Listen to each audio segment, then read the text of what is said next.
Okay Spartans, task number 75। और इससे पहले वाले टास्क में मैंने आपको एक छोटी सी असाइनमेंट दी थी कि आप वर्डप्रेस का जो लोकल इन्वायरमेंट है उसको तैयार कर लें। अगर आपने नहीं किया नो प्रॉब्लम, हम इसको जल्दी से दोबारा से कर लेते हैं। 74 टास्क के अंदर हमने कलर्स के हवाले से, फॉन्ट्स के हवाले से बात की। कुछ बेसिक कॉन्सेप्ट मैंने आपको बताया कि आपने किस तरीके से कस्टमाइजेशन करनी है, किस तरीके से चाइल्ड थीम की तरफ हम बढ़ सकते हैं, फिर किस तरीके से थीम जो है वो हम किसी भी जीपीएल थीम को अपने अंदाज में चेंज कर सकते हैं, और फिर आपने अपना थीम जो है वो किस तरीके से आगे एडवांस स्टेज पे बनाना है। तो अब आप उसी बेस से थोड़ा सा आगे एक स्टेप हो जाएंगे। wordpress.org से वर्डप्रेस मैंने डाउनलोड कर लिया है, ये हमारे सामने फोल्डर पड़ा हुआ है, और ये काम आपको हमेशा करना पड़ेगा। जब भी किसी नए प्रोजेक्ट पे काम करना है wordpress.org से आपने वर्डप्रेस इंस्टॉल कर लेना है, डाउनलोड करना है। इसके ऊपर मैं क्लिक करता हूं। एक फोल्डर मैंने आपको बताया था जो मैंने बनाया हुआ है, जिसमें हमने फॉन्ट्स रखे थे, और ये एक कलर का इमेज हमने स्क्रीनशॉट लिया था। इसको हम अगर फोटोशॉप में ले जाएं, आई ड्रॉपर के साथ आप इसका कलर वैल्यू ले सकते हैं, या मैंने आपको बताया था आप यहाँ पे जाके कलर वैल्यूज को भी देख सकते हैं। और आई होप कि आपने इसको एक्सप्लोर भी किया होगा, क्योंकि इसके अंदर सिर्फ ये चीज नहीं है। अगर आप इसको क्रॉस भी करें, यहाँ पे आपको ये राइट साइड पे नजर आ रहा है ऑल सोर्सेस कलर थीम्स। अब कलर थीम्स के ऊपर आप हवर करें, जो मोस्ट पॉपुलर है, अगर आप इसके ऊपर क्लिक करेंगे तो मोस्ट पॉपुलर जो कलर थीम्स हैं वो आपको नजर आना शुरू हो जाएंगे।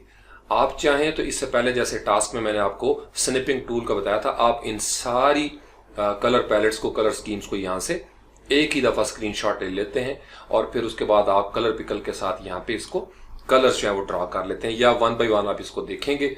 और अगर आप इसको फेवरेट करना चाहते हैं, अप्रिशिएट करना चाहते हैं, अकाउंट आपके पास बना हुआ है, बना ले तो बहुत अच्छा है, कोई इसमें मुजायका नहीं, तो फिर आप इसको डाउनलोड करने की पोजीशन में चले जाएंगे। बड़ी जबरदस्त कलर स्कीम है, आप इनको इस तरीके से देखें, ये पॉपुलर है। अगर आप इसके ऊपर दोबारा से हवर करें, कलर थीम्स, और उसके बाद मोस्ट यूज्ड है, फिर रैंडम है, या दिस वीक, इस हफ्ते में कौन सा मशहूर है, तो मोस्टली वही कलर स्कीम मशहूर होती है जो आपका सीजनल चल रही होती है। इसके ऊपर अगर हम क्लिक करते हैं तो आपको नजर आएगा कि इस हफ्ते में ये कलर स्कीम जो है वो ज्यादा पॉपुलर है। अब आपकी चॉइस है, जैसे ये देखें सिर्फ ग्रीन के साथ वेरिएशंस उन्होंने की हुई हैं। इसी तरीके से इसके ऊपर हम क्लिक करते हैं किसी भी जगह पे तो ये बड़ा इमेज हमारे सामने आ जाएगा। सेम वही सारी गेम है। अब इसमें छोटा सा एक फर्क याद रखें कि जब हम इसका स्क्रीनशॉट लेते हैं तो कलर की वैल्यूज थोड़ी बहुत इसमें वेरिएशन आ जाती है। तो बेहतर ये होता है कि अगर आपको एग्जैक्ट कलर चाहिए तो फिर आपको एग्जैक्ट वैल्यूज यहाँ पे CSS में ऐड करनी पड़ेंगी, या जहां पे भी आपको प्रोजेक्ट में इसकी चाहिए। फोटोशॉप में आपको चाहिए, ये वैसे भी आपको पता है ये एक कॉम्प्लीमेंट्री ये बनता है, तो बड़े जबरदस्त। यानी इनमें से कोई काम आप हेडिंग्स के लिए कर सकते हैं, कोई काम आप बटन्स के लिए कर सकते हैं। इसी तरीके से आपने फुटर का और हेडर का जो बैकग्राउंड कलर है वो आप इस तरीके से मिक्स कर सकते हैं। यानी इस कलर की ये जो कलर पैलेट है आपस में एक अच्छा इनका कॉम्बिनेशन है। इसी तरीके से हमने फॉन्ट के हवाले से पेयरिंग में भी बात की थी। ये वो तरीकाकार है जिसे आप या अपने सिस्टम में यूज करेंगे, या आप इसको फोल्डर के अंदर किसी तरीके से सेव करेंगे और वहां पे आप उनको यूज करेंगे। यहां मैंने आपको तरीकाकार बताया था कि अगर आप यहां से डायरेक्ट एम्बेड करना चाहें तो ये उसका URL होता है, फिर इसको हम NQ करते हैं। एक इसके अलावा और भी तरीकाकार होता है जो फॉन्ट स्क्वेरल के अंदर है, वो हमें वेब फॉन्ट जो है वो तैयार करके दे देता है। तो फॉन्ट स्क्वेरल आप यहाँ पे लिखेंगे तो आपका वो जो लिंक है ये भी आपकी उस किट के अंदर मौजूद है, वो आपको पूरा लिंक यहाँ पे नजर आ जाएगा। इसके ऊपर हम क्लिक करेंगे, इसके अंदर ये आपको नजर आ रहा है वेब फॉन्ट जनरेटर। यानी चूंकि कंप्यूटर में जब हमने यूज करना है तो डिफरेंट तरीका है, जैसे उसमें हमने किया था रोबोटो, यहाँ पे भी आपको नजर आएगा रोबोटो। इसी तरीके से अगर नजर ना भी आए तो आप यहाँ पे लिखेंगे रोबोटो और उसके बाद आप एंटर कर देंगे। चूंकि ओपन सोर्स है यहाँ भी वो मौजूद होगा। जब आपको ये फॉन्ट नजर आ जाए रोबोटो, इसके ऊपर आप क्लिक करें, ये फॉन्ट बिल्कुल उसी तरीके से जैसे हमने गूगल फॉन्ट्स में से लिया था ये आपके सामने नजर आ जाएगा। अब इसके अंदर आगे के हैं वेब फॉन्ट किट। इससे जब आपने डाउनलोड करना है तो वेब फॉन्ट किट के ऊपर आप क्लिक करेंगे। अब यहाँ पे आप उसका TTF रखना चाहते हैं, WOFF रखना चाहते हैं, SVG भी आपको चाहिए, जितनी चीजें आपको चाहिए इस तरीके से वो आप चेक कर देंगे। चेक करने के बाद यहाँ पे उन्होंने सब सेटिंग वगैरह दी है, फॉर्मेट्स दिया हुआ है। अब यहाँ पे वो क्या कहते हैं, नॉट रिकमेंडेड, ये रिप्लेस हो गया है WOFF, यानी पहले होता था, लिहाजा हम इसको चेक नहीं करेंगे। EOT को भी रहने देते हैं। SVG के बारे में उन्होंने कहा कि no longer supported or required for any browser. SVG पीछे चला गया है, चूंकि इसकी जगह पे अब वेब पी वगैरह का कॉन्सेप्ट जो है वो आगे है, तो SVG को भी हम रहने देते हैं। यानी इसके ऊपर अब उन्होंने कह दिया कि ये आप सिर्फ डाउनलोड कर लें, दिस इज रिकमेंडेड। जब आप इनमें से कोई भी सिलेक्ट कर लेंगे, यहां पे आप क्लिक करेंगे download at font face kit, ये पूरी एक किट है, उसी जगह पे हम डाउनलोड करेंगे। आपने देखा रोबोटो के नाम से वो डाउनलोड कर रहे हैं। यहाँ पे हम सेव करेंगे और उसके बाद यहां से हम क्लिक करके अपने फोल्डर में जाएंगे। ये आपको बज़ाहिर हो सकता है जो पुराने हैं उनके लिए बोरियत का काम होगा, लेकिन ये आप बार बार बच्चों की तरह इस तरीके से आप आगे बढ़ेंगे। This is professionalism. आपको ये सारी चीजें समझ होनी चाहिए। छोटे छोटे ये मैकेनिक्स होते हैं, इंग्रेडिएंट्स, इसके साथ हंडिया जो है वो मजेदार बनती है। इसको हमने एक्सट्रैक्ट किया। अब इसी फोल्डर के अंदर, अब ये जो फोल्डर है इसके अंदर ये फॉन्ट्स हैं, हाउ टू यूज, कैसे आपने इस्तेमाल करना है, और वेब फॉन्ट्स का यहाँ पे पूरे का पूरा एक उन्होंने फोल्डर जो है वो बना दिया। कैसे इस्तेमाल करना है, इसको आप राइट क्लिक करें और इसको आप नोटपैड प्लस प्लस में खोल के देख सकते हैं। इसमें उन्होंने पूरा तरीकाकार बताया हुआ है। ये तरीकाकार होता है कि हम CSS में फॉन्ट फेस इस तरीके से देते हैं। फॉन्ट फैमिली क्या है, माई वेब फॉन्ट, यानी यहाँ पे जो भी नाम आएगा, आपका नाम क्या है रोबोटो, आप रोबोटो लिख देंगे। उसके बाद यहाँ पे आप URL देंगे जो भी वेब फॉन्ट के हवाले से है। अब we have already gone ahead and generated the code for you. अब उन्होंने कहा जी कि हमने आपके लिए कोड जो है वो जनरेट कर दिया है, हम उसी को Ctrl+C और Ctrl+V जो है वो यहाँ पे कर सकते हैं। अब हमारे पास क्या है फोल्डर, यहाँ पे वो लिख रहा है माई वेब फॉन्ट और URL क्या है webfont.eot।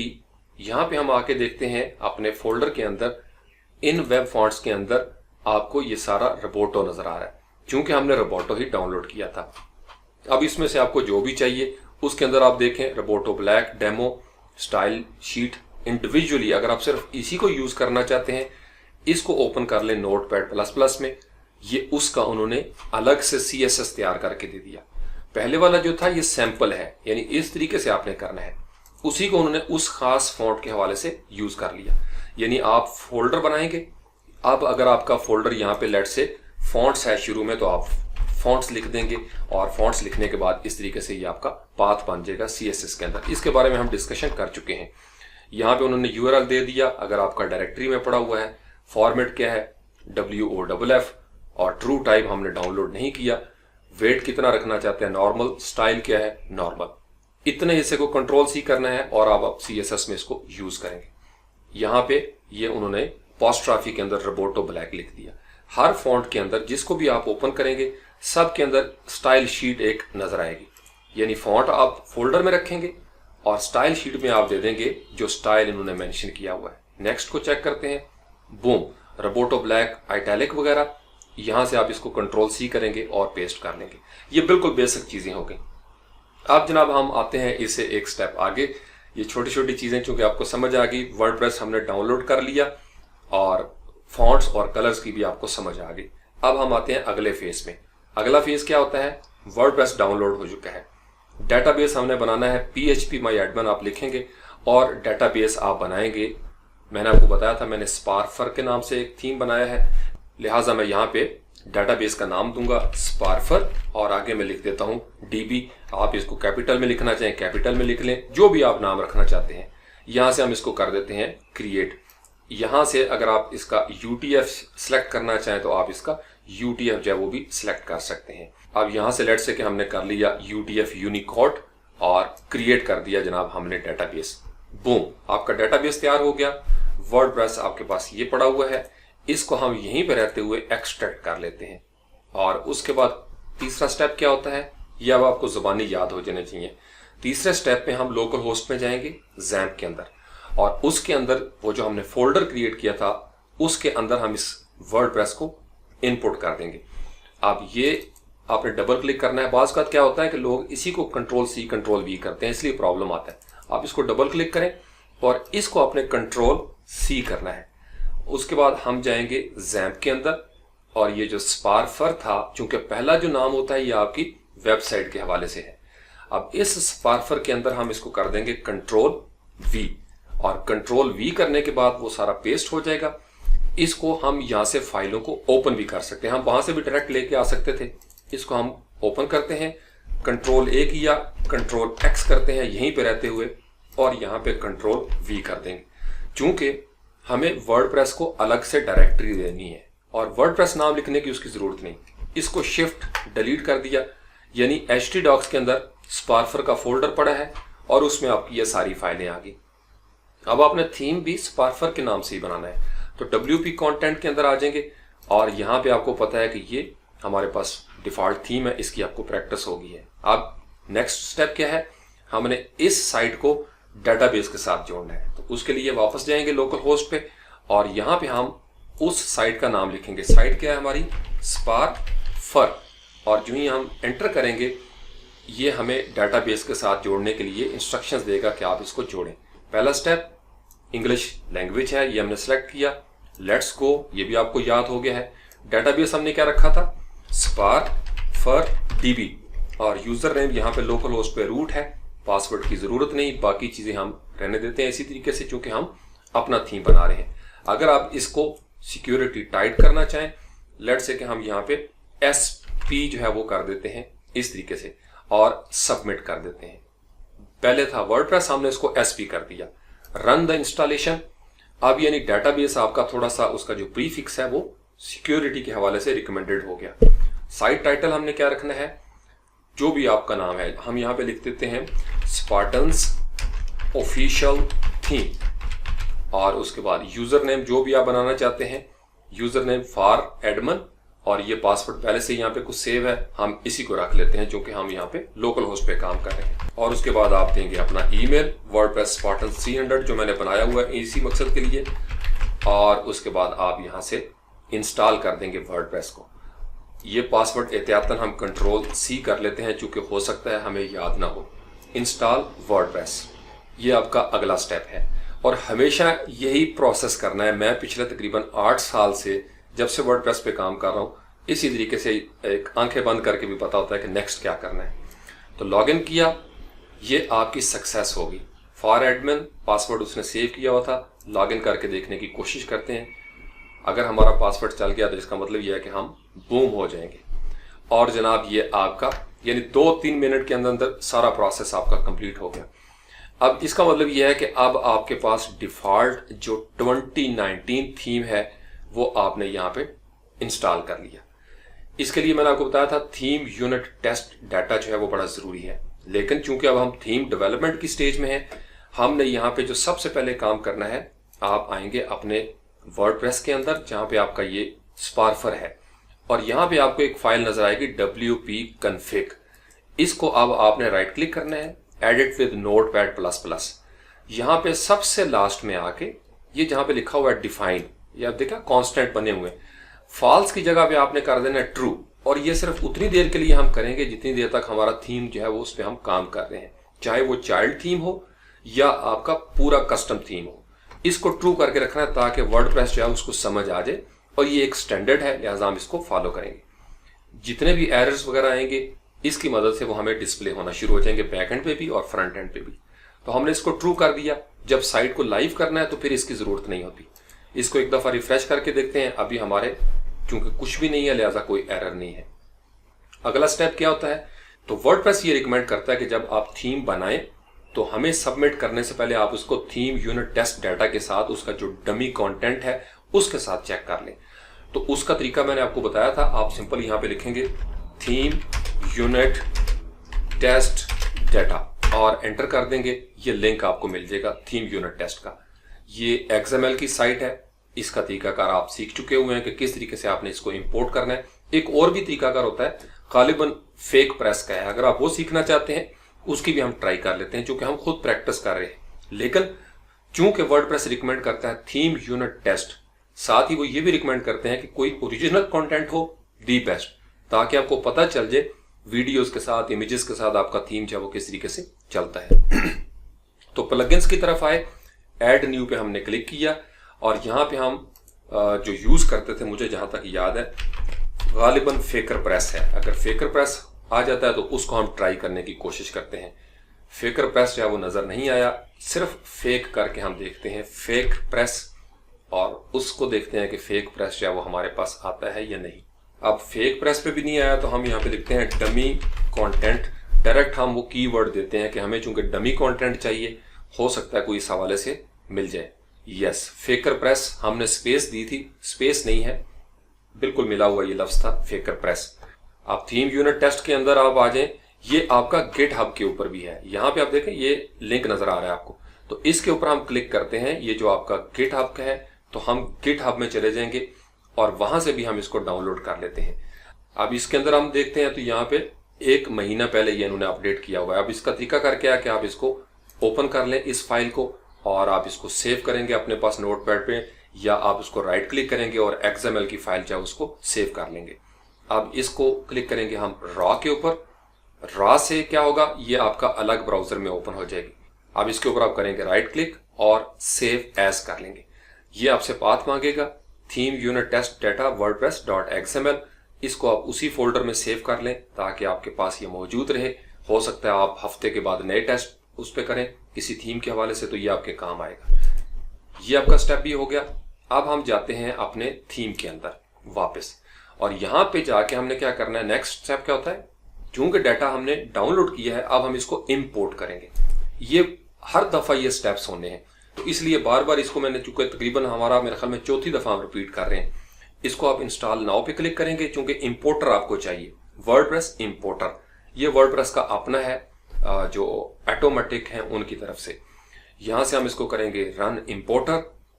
अब आप माशाल्लाह इसके तो जबरदस्त बॉस बन गए हुए इन चीजों के। आप यहाँ पे आएंगे वापस और इस जगह पे ये जो थीम यूनिट टेस्ट डाटा है इसको हमने सेलेक्ट किया, ओपन कर देंगे। अपलोड फाइल एंड इंपोर्ट, ये इंपोर्ट होना शुरू हो जाएगा। यहां से हम इसको चेक करेंगे download and import file attachments, बाकी चीजें रहने दें, हमें चेंज करने की जरूरत नहीं, और इसको कर देंगे सबमिट। ये चेक जरूर करना है जो डाउनलोड वाला है, ताकि जो इमेजेस वगैरह हैं वो भी आपके नजर आना शुरू हो जाए। इससे क्या होगा, आप कस्टमाइज करने की पोजीशन में आ जाएंगे या चाइल्ड थीम बनाने की पोजीशन में आ जाएंगे, क्योंकि ये दोनों काम करने हैं। और आज आपके साथ मैंने कोई थोड़ी सी यूनिक चीजें जो है वो डिस्कस करनी है, तो इसलिए आप बड़े अलर्ट होके इन चीजों को देखें। क्योंकि 9 MB वाले बड़े इंतजार कर रहे हैं, मैं इसलिए रात को एक लगाया है, तकरीबन रात को मेरे ख्याल में 2:30 बजे, और मैं उस वक्त से जाग रहा हूँ। इसको मैं कर रहा हूँ चूंकि दरमियान में मेरा प्रोग्राम था एक ही दफा 3 लगाने का। अगेन मुझे एक क्लाइंट की तरफ से ईमेल आ गई, उन्होंने वेबसाइट को फाइनल करना था, वो रात को वो भी अपलोड हो गई है जबरदस्त तरीके से। तो वो पूरी एक वेबसाइट थी वर्डप्रेस के हवाले से, तो यानी बना हुआ था वो ये फ्रेमवर्क के ऊपर, वहां से हमने उसको किया वर्डप्रेस पे कन्वर्ट, और अच्छा खासा वो काम हो गया जबरदस्त अल्लाह की मेहरबानी से, और वो अप्रूव भी होगी जबरदस्त रिस्पॉन्सिव अंदाज में। अब ये आपको पता ही है कि 2019 थीम वो थीम है जिसके ऊपर हमने एलिमेंटर पेज बिल्डर का एक पूरा टास्क किया था, और हमने 5-6 पेजेस की वेबसाइट बनाई थी, और फिर हमने उसको माइग्रेट भी किया था। तो इसलिए ये चूंकि लेटेस्ट थीम है, हम इसी को पहले कस्टमाइज करेंगे और फिर इसके ऊपर चाइल्ड थीम बनाएंगे।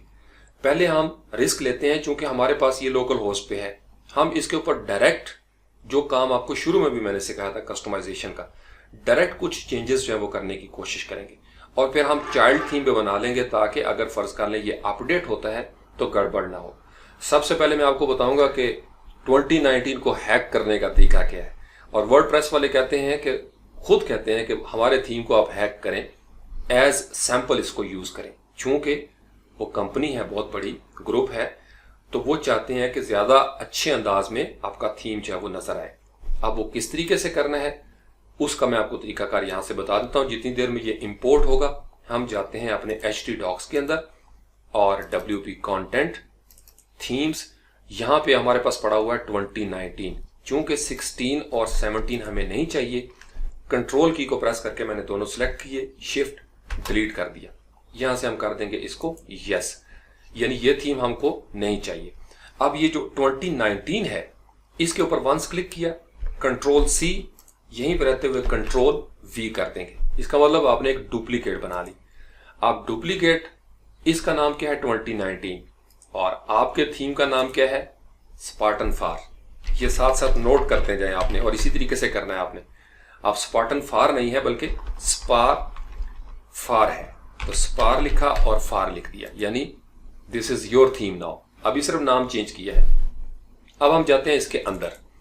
चूंकि 2019 फोल्डर का नाम है, लिहाजा इन्होंने कई जगह पे यूज किया होगा, तो सबसे पहली फाइल जिसको आप ओपन करते हैं समझने के लिए कि कहाँ कहाँ पे कौन सा नाम यूज होता है, हम यूज करेंगे style.css।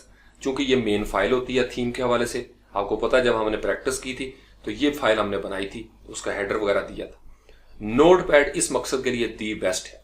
तो नोटपैड में आप राइट क्लिक करके इसको ओपन कर लेंगे।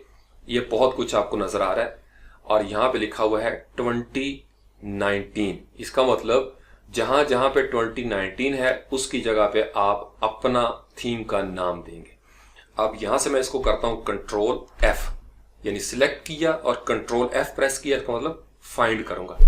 अब फाइंड मैंने इसको कहां पे करना है, तो मेरे पास इसका पाथ होना चाहिए। पाथ इसका क्या बनता है, क्योंकि इस फोल्डर से मैंने लिया था लिहाजा ये आपको ऊपर नजर आ रहा है विंडोज में। खाली जगह पे आप क्लिक करेंगे तो ये आपका एक पाथ बन जाएगा। इसको आप कर लेते हैं कंट्रोल C, यानी C ड्राइव में जैम्प है, फिर htdocs है, स्पार्फर है, WP कंटेंट, थीम्स और स्पार्फर थीम। तो वापस आए नोटपैड प्लस प्लस में, यहां से आपने करना है क्लिक इसके ऊपर फाइंड इन फाइल्स। ये बड़ी जबरदस्त चीज है। 2019 को फाइंड करना है और पाथ क्या है, ये नीचे होता है डायरेक्टरी। यहां पे आप क्लिक करें और कंट्रोल V कर दें, यानी ये सिर्फ इसी फोल्डर के अंदर सर्च करना शुरू कर देगा। किसको, 2019 को। और इसको रिप्लेस बदलना है हमने किसके साथ, क्योंकि हमारे थीम का नाम है स्पार्फर। तो यहां पे हम लिख देंगे स्पार और स्पेस देके फार, जो सैंपल उन्होंने बनाया था उसी तरीके से। आप चाहें तो आप इसको स्पार्टन फारूक भी लिख सकते हैं। ओके, लेट्स से इस तरीके से हमने कर लिया स्पार्टन और स्पेस देके फारूक, हमारा नाम है, हमारा थीम है। अब नीचे आपने देखना मैच केस, ये चेक होना चाहिए। इसका मतलब यह है कि अगर आपने कोई कैपिटल लिखा है तो कैपिटल के बदले में कैपिटल चेंज होगा, स्मॉल के बदले में स्मॉल। अगर आप इसको चेक नहीं करते तो गड़बड़ हो सकती है। तो इसलिए 2019 और स्पार्टन फारूक और मैच केस यहाँ पे सिलेक्ट हो, इतना काम करना और किसी चीज को नहीं छेड़ना आपने। ये दो आपके चेक होने चाहिए। सब फोल्डर्स में भी वो देखेगा, हिडन फोल्डर्स में भी देखेगा। सर्च मोड नॉर्मल है, आप एक्सटेंड करना चाहे कर सकते हैं, लेकिन ये बेहतरीन काम करेगा। नेक्स्ट काम क्या करना है, रिप्लेस इन फाइल्स। ये क्या करेगा, ये उस पूरी डायरेक्टरी में जहां जहां ये लफ्ज नजर आएगा उसको वो स्पार्टन फारूक कर देगा। ये उन स्पार्टन्स के लिए जिन्होंने ये शुरू किया है अभी से, और ये शुरू में सारे डेवलपर इसी तरीके से तजुर्बात से गुजरते हैं। तो अब आपकी वो स्टेज है, क्योंकि अब आपको आता है CSS, HTML, जावास्क्रिप्ट, PHP के कॉन्सेप्ट क्लियर हैं, वर्डप्रेस का आपको पता है, तो इसलिए बेफिक्र होकर इसको करें। रिप्लेस इन फाइल्स, वो आपसे मैसेज पूछेगा आर यू श्योर, आप कहें जी ओके कर दें। ये बूम, कितने उसने कर दिए, रिप्लेस इन फाइल्स 47 अकरेंसेस, 47 जगह पे 2019 यूज हुआ था, 47 जगह पे स्पार्टन फारूक आपको नजर आ गया। ये काम आपने कर लिया। अब आपको यहां पे नजर आएगा स्पार्टन फारूक। नेक्स्ट काम क्या है, author the WordPress team, control F कर दिया और फाइंड इन फाइल्स। अगर कभी शक हो कि हो सकता है गड़बड़ हो जाए तो आप सिंपल रिप्लेस करने के बजाय फाइंड ऑल करेंगे। इससे क्या होगा कि थीम में जहां जहां पे ये यूज हुआ है वो आपको नजर आ जाएगा। कितनी जगह पे आया है, 4 हिट्स इन 4 फाइल्स। एक रीडमी के अंदर ये फाइल बड़ी जरूरी होती है, थीम जब हमने अपलोड करना है ये फाइल हमने मस्ट बनानी है।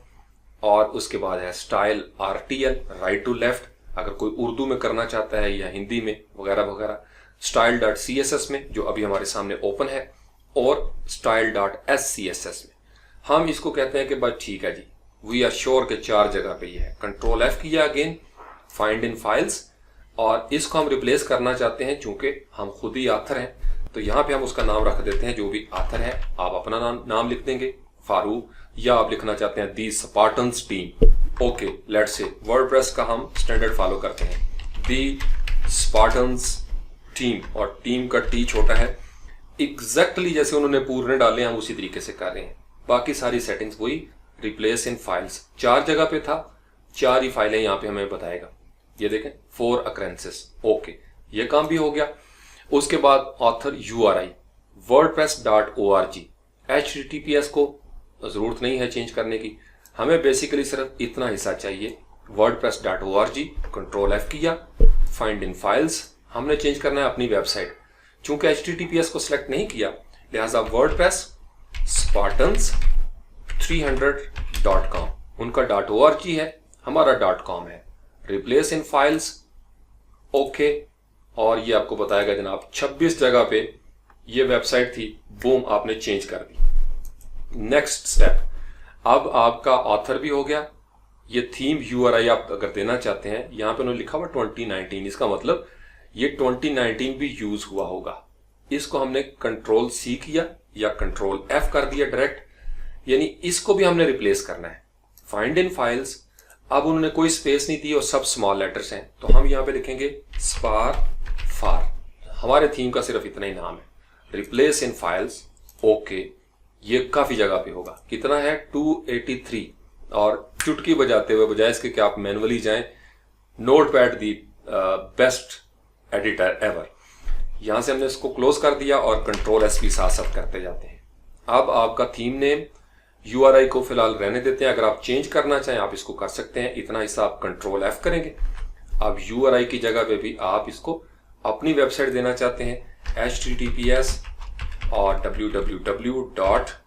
उसके बाद WordPress Spartans 300 या जो भी आपकी वेबसाइट है, यहाँ पे हम इसको, अब ये देखना है कि इसका कोई फॉरवर्ड/ का इश्यू ना हो, तो यहां से हम कर देंगे रिप्लेस इन फाइल्स, ओके। ये 1-2 जगह पे होगा, 5 जगह पे, ओके जी।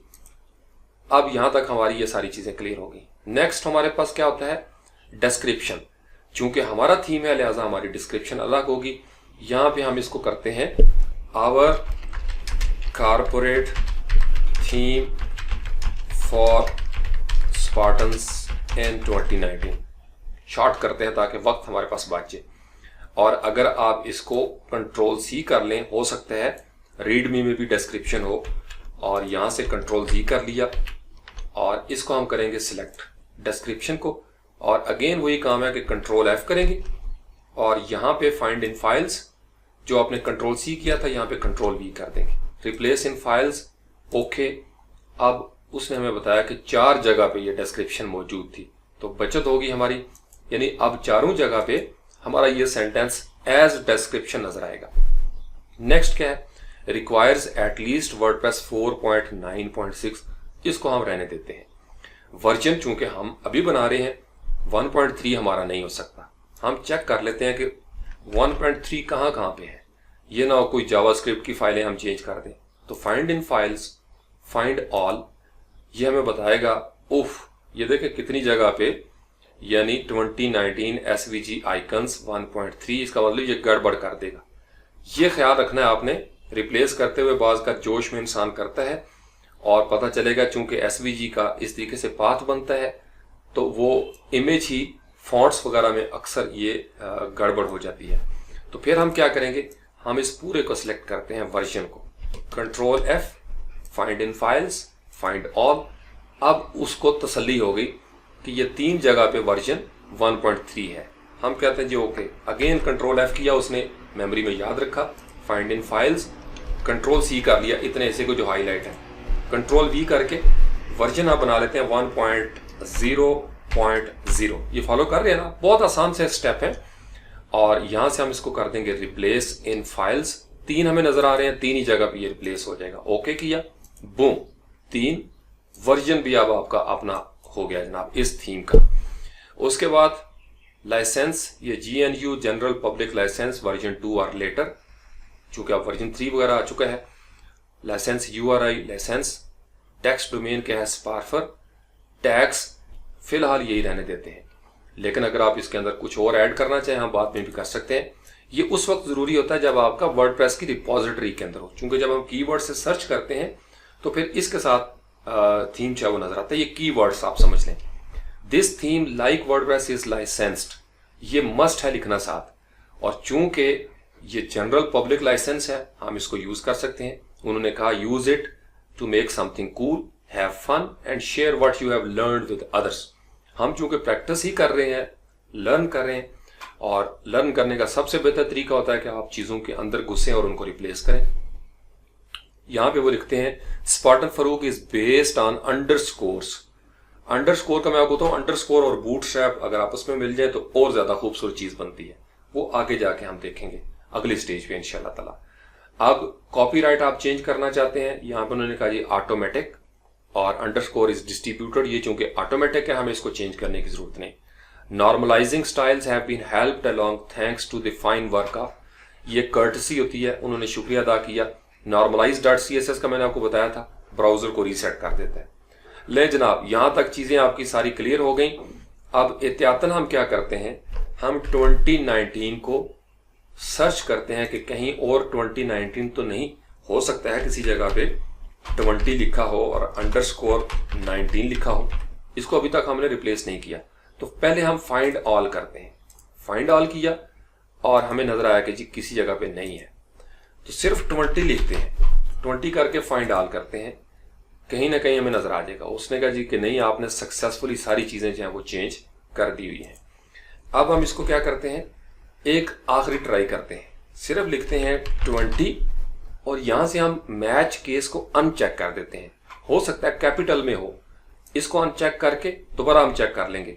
फाइंड ऑल किया और ये देखें, इसका मतलब 2019 हमारी नजर से ओझल हो रहा था। इसमें फिर क्या होता है, जब हम इसको डिस्प्ले करते फ्रंट एंड पे एरर आता, क्यों, हमने चीजें चेंज नहीं की। तो वन बाय वन आप इसको देखते जाएं।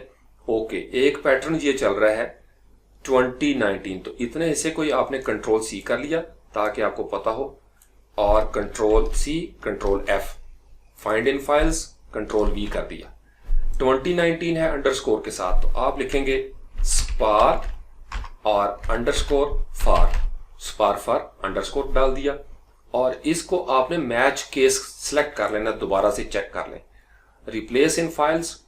ओके, अब क्या होगा, 31 जगह भी उसने चेंज कर लिया। और पैटर्न क्या है, यहां पे हमें नजर आता है जनाब कि ये एक साथ भी उन्होंने कुछ लिखा हुआ है। यहां से कंट्रोल सी किया, कंट्रोल एफ कर लिया, find in files control we, और हम भी इसी तरीके से लिखते हैं स्पार बगैर स्पेस दिए हुए FAR स्पार्फर, और यहां से हमने इसको रिप्लेस इन फाइल्स। ओके, 7 जगह पे जनाब इसने रिप्लेस कर दिया। और कोई पैटर्न हमें नजर आता है, यस, इस तरीके से लिखा हुआ उन्होंने सिंस 2016, यानी 2016 से ये वर्जन चल रहा है। इसको हम रहने देते हैं, इसको चेंज करने की जरूरत नहीं क्योंकि इतना इंपॉर्टेंट नहीं है। उसके बाद क्या है, दोबारा से कंट्रोल एफ किया, फाइंड इन फाइल्स, अगेन हम 20 लिखते हैं, मैच केस को अनचेक करते हैं और फाइंड ऑल करते हैं। हो सकता है कोई रह गया हो, तो सिर्फ वही है। चलें, इसको भी, ये फाइल सामने आ रही है बार बार, यहां पे हम इसको कर देते हैं सिंस वर्जन, या सिंस इनिशियल वर्जन ही कर लेते हैं क्योंकि हमारा पहला वर्जन है, और 1.0.0 भी कर लिया। चलें जी, कंट्रोल एस, ये कौन सी फाइल है, image.php। ले जनाब, आपका थीम जो है वो हर लिहाज से अभी तक, यानी आपने सारी चीजें चेंज कर ली। नेक्स्ट स्टेप क्या होता है, आप फोल्डर्स में जाएंगे। हो सकता है फोल्डर में कोई ऐसी फाइलें हो जिसमें 2019 हो, तो आपने तो स्पार्फर कर दिया है, तो टेम्पलेट पार्ट्स, इसमें हम जाते हैं, यहां पे हमें कोई 2019 नजर नहीं आ रहा। टेम्पलेट पार्ट्स पोस्ट के अंदर देखें, ये वन बाय वन आपने चेक करना है, जल्दी जल्दी देखते जाएंगे। हेडर, ओके, मुझे पता है कि यहाँ पे नहीं है, लेकिन मैं आपको सिर्फ दिखाने के लिए कि यह जरूरी है। कंटेंट, ओके, वापस आ गए और यहां से चेक करेंगे सास में कोई ऐसी चीज है, टाइपोग्राफी, और साइट को हम चेक कर लेते हैं। हेडर के अंदर जाते हैं, कोई इसके अंदर इस हवाले से नहीं है। अगर मजीद करना हो, यहां पे कंट्रोल एफ करें, और कंट्रोल एफ करने के बाद आप करेंगे 20, ये सर्च करना शुरू कर देगा विंडोज 10 के अंदर, या विंडोज 7 में भी अगर सर्च का ऑप्शन है तो आप इसको सर्च कर सकते हैं। यहाँ पे वो कह रहा है no items match your search, यानी 20 वाली कहानी इसके अंदर नहीं है। एहतियातन चेक करते हैं इंक्लूड के अंदर जाके, ये जो इंक्लूड है इसमें भी कोई खास हमें नजर नहीं आ रहा।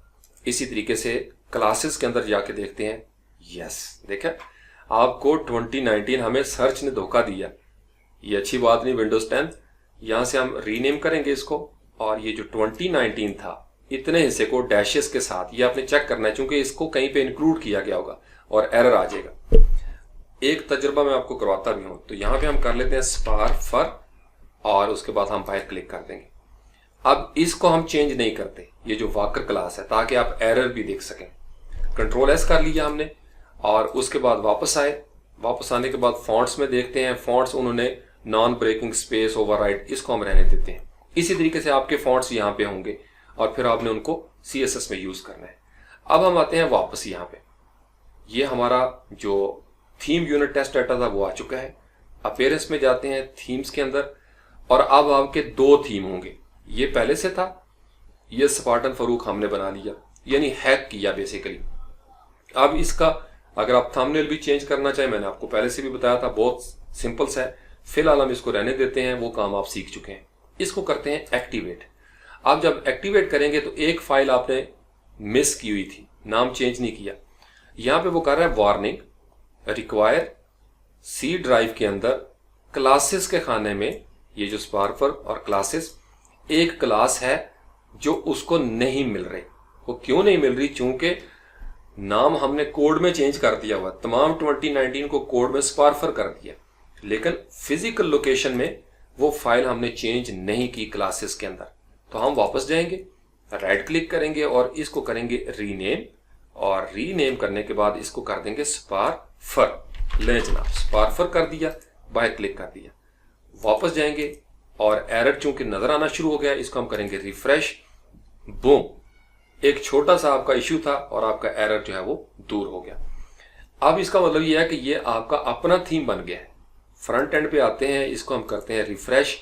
आप देखेंगे कि आपका अपना थीम यूनिट टेस्ट डाटा के साथ नजर आना शुरू हो गया और कोई एरर नजर नहीं आ रहा। ये सारे आपको उसी तरीके से जो हमने प्रैक्टिस की थी शुरू में। अब हम आएंगे मेन्यू के अंदर। ये अभी वो लोड हो रहा है चूंकि हमने इसको डाउनलोड किया था, इंपोर्ट किया था। वापस आते हैं, सबसे पहला काम मेन्यू हमने चूंकि ऑलरेडी बना हुआ है, इसकी लोकेशन आप यहां से भी सिलेक्ट कर सकते हैं, ये जो ऊपर बना हुआ है, या आप यहां पे इसको चेक कर देंगे प्राइमरी, यानी ये सारा मेन्यू आपका प्राइमरी लोकेशन पे नजर आएगा। सेफ मेन्यू, ये काम आप कर चुके हैं, आपकी प्रैक्टिस हो चुकी है, सिर्फ मैं आपको रिवीजन देना चाहता हूं और एक नया तरीका कार हम सीख रहे हैं। ले जनाब, आपका ये मेन्यू भी आ गया और ये आपको नजर आना शुरू हो गया। अब इस थीम के अंदर यहाँ पे लोगो वगैरह नहीं है।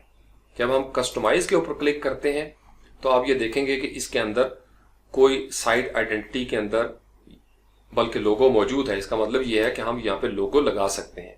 ओके, टाइटल भी मौजूद है, टैगलाइन भी मौजूद है, लेकिन हेडर के हवाले से कोई देखें, हेडर के हवाले से कोई फैसिलिटी नहीं है। प्राइमरी कलर, कस्टम कलर हम चेंज कर सकते हैं यहाँ से, जो भी करना चाहिए। आपने देखा एक छोटे से उसके साथ ऑप्शन के साथ आपका पूरी साइट का कलर जो है वो चेंज हो जाएगा। ये कंट्रोल दे दिया हमने। यहां से वापस आते हैं और मेन्यूज, ये भी सारा कुछ मौजूद है। विजेट्स, ये है आपका कस्टमाइजर का। आज हम इसको भी सीखेंगे कि अगर हमने अपना यहाँ पे कोई पैनल लगाना है तो वो किस तरीके से लगाएंगे। और कस्टमाइजर की एपीआई के अंदर बहुत आसान सा काम है। ये ट्रेनिंग में मैंने किसी वजह से इसको छोड़ा था, मैंने कहा आगे जाके आपको पता चलेगा। ये आज हम इसका तरीकाकार भी सीखेंगे, इसलिए टास्क थोड़ा लंबा हो जाएगा, तो जरा हिम्मत के साथ आप बैठे हैं इस चीज को। यहां से हम इसको करते हैं क्रॉस। अब ये बेसिकली सारा बेसिक काम आपने कर लिया। हमने करना है कस्टमाइजेशन। कस्टमाइजेशन की प्रैक्टिस करनी है और फिर हम चाइल्ड थीम बनाएंगे। चाइल्ड थीम की इसलिए अभी फिलहाल हमें जरूरत नहीं कि हम बेसिकली पूरा अपना ही थीम बना रहे हैं, यानी हमने सारे फंक्शन चेंज कर दिए 2019 वाले। और अगर आप इसको यहाँ पे आके देखें कोड के अंदर, ये सारे का सारा थीम जो है वो आपका अपना हो चुका है। यानी functions.php को अगर आप ओपन कर लें, चूंकि आपने सारा रिप्लेस किया था, आपको नजर आएगा Spartan Farooq functions and definitions, यानी बेसिकली यहाँ पे लिखा हुआ था 2019। और ये देखें डेवलपर डॉट, यहाँ पे चूंकि वर्डप्रेस का वो लिखा हुआ था, हमने अपना दे दिया। हम इसको चेंज कर सकते हैं मैनुअली भी। बाकी सारी चीजें स्पार्फर सब पैकेज ठीक है। Spartan Farooq only works in WordPress 4.7, yes we are modern. बाकी आपका यहाँ पे बैक जो कंपेटेबिलिटी होती है बैक वर्जन की, वो दे दिया, सारा कुछ उतना। यानी बेसिकली आपने नाम चेंज किया और ये थीम आपका। अब होती है अगली मंजिल, और बड़े बड़े प्रोज मैंने देखे हैं इसी तरीके से करते हैं। चूंकि सारी चीजें रिपीट हो रही होती हैं, तकरीबन 40 to 50% रिपीट होती हैं, लिहाजा उसको कौन अब टाइप करे, कौन इतने कमेंट दे। आपने एक दफा इसको चेंज कर लिया। इससे अगली मंजिल क्या है? अब दो रास्ते हैं। एक, आपने बिल्कुल लेमैन की तरह कस्टमाइजेशन करनी है, इसका फॉन्ट बदलना है, आपने इसके कलर्स चेंज करने हैं। पहले आपको पता होना चाहिए कि थीम का अपना स्ट्रक्चर क्या है HTML का, और वो किस तरीके से ग्रिड को डिवाइड करता है। मेन उसके अंदर खास चीजें क्या हैं। मसलन विजेट्स के अंदर हम जाते हैं, यहां पे रहते हुए भी हम देख सकते हैं, या यहां से आप इसको क्रॉस करें, यहां से हम इसको ओके कर देते हैं और इसके ऊपर हम क्लिक करेंगे विजेट्स। और हम देखेंगे कि हमारे थीम के अंदर फुटर की एक साइड बार मौजूद है और यहां से हम इसके अंदर कुछ विजेट्स वगैरह लगा सकते हैं और कोई साइड बार नजर नहीं आती। इसका मतलब हम यहाँ पे साइड बार भी लगा सकते हैं, क्योंकि अब यह थीम हमारा अपना हो गया है। हम इसके अंदर कोई और विजेट्स दे सकते हैं, हम यहाँ कस्टमाइजेशन के अंदर अपना हेडर दे सकते हैं, इसी तरीके से हम कस्टमाइजर के अंदर अपने फंक्शंस दे सकते हैं। ये वर्डप्रेस जो है वो रिकमेंड करेगा कि अगर आपने इस तरीके से कर लिया तो ये आपका एक नया थीम हो जाता है। तो इसलिए आपने बड़ी तवज्जो से इसको देखना है। सबसे पहले, चूंकि आप अपना थीम बना चुके हैं लिहाजा आपको टेंशन नहीं। अब मैं ये चाहता हूं कि ये जो मेरी मेन्यू बार है यहां से मैं इसको स्टार्ट करूं। मैं इसको राइट क्लिक करता हूं, इंस्पेक्ट एलिमेंट करता हूं। जब भी आपने काम करना है तो ये हमेशा आपको इसी तरीके से नजर आएगा। आपको ये हो सकता है नीचे इस तरीके से नजर आ रहा हो। अगर आप इसके ऊपर क्लिक करें, मैंने ये चेक किया हुआ है, और अगर मैं इसको चेक कर दूंगा तो ये मुझे इसी के नीचे नजर आएगा। लेकिन मैं चाहता हूं कि ये फ्लोट करता रहे ताकि मैं इन दोनों को पैरेलल रख के देख सकूं। तो यहां पे मैंने रख लिया इस चीज को, और ये रिस्पॉन्सिव मेरा सिलेक्ट है। अगर आप इसको खत्म करना चाहें तो आप इसको ओपन करेंगे और ये आपका आइकन सिलेक्ट होगा, इसलिए ये नजर आता है। इसको हम चेक कर देंगे, बूम। अब इससे क्या हुआ कि आपकी साइड भी ओपन है और ये आपको इस तरीके से फ्लोट होकर नजर आ जाएगा। इसको आप छोटा बड़ा कर सकते हैं ताकि आपके सामने सारी चीजें हों। क्योंकि बाज का होता क्या है, हम इसको रिस्पॉन्सिवनेस चेक करते हैं और ये छोटा स्क्वीज हो जाता है। तो आप इसको अलग कर लिया करें ताकि आपके सामने मोबाइल की ब्रांडिंग भी नजर आ जाए। हमने किया था इसके ऊपर राइट क्लिक, जब राइट क्लिक किया ये ओपन हो गया। अब इसको हम थोड़ा सा ओपन कर लेते हैं ताकि हमारे सामने CSS जो है वो भी मौजूद रहे। या अगर आप इसको नीचे ही लेके जाना चाहते हैं तो इस तरह कर लेते हैं, चूंकि कैमरे में ये थोड़ा सा आपको सहूलत होगी। राइट क्लिक करने के बाद हमें पता है कि हमने किया है जनाब इसके ऊपर, और अब आप देखें इसको आपका कलर्स भी नजर आना शुरू हो गए। ये फॉन्ट वेट है, आप फॉन्ट वेट को चेंज करना चाहते हैं, कलर चेंज करना चाहते हैं, तरीकाकार मैंने आपको सिखाया था। यहां पे रहते हुए चेक करें और जो भी कलर आप चेंज करेंगे, आपने देखा वो कलर चेंज हो गया। इसका मतलब ये है, जब आपने ये कस्टमाइजेशन कर ली, और ये किस में की है, main site navigation main menu LIA के अंदर, और यहां पे आप हवर करें style.css, आपको पता चल जाएगा कौन सी फाइल है। स्पार्फर के अंदर मेन स्टाइल शीट है, कलर कौन सा है ये आपने ले लिया। Ctrl+C कर लेते हैं और Ctrl+Z करेंगे तो ये आपका वापस चला जाएगा। यानी जहां जहां पे ये कलर है हम कस्टमाइजर से भी कर सकते हैं, लेकिन आप अगर यहां से नोट कर लेते हैं तो फिर वापस जाएंगे अपनी CSS के अंदर और CSS को ओपन करेंगे। CSS कौन सी है हमारे पास, style.css। लेकिन चूंकि आप इसके साथ बना रहे हैं लिहाजा हम इसी के अंदर Ctrl+F करेंगे, फाइंड इन फाइल्स करेंगे। जो हमने कॉपी किया था उसको Ctrl+V कर लेंगे। ये वो कलर है जो हम देना चाहते हैं, ये इसकी बड़ी सहूलत है।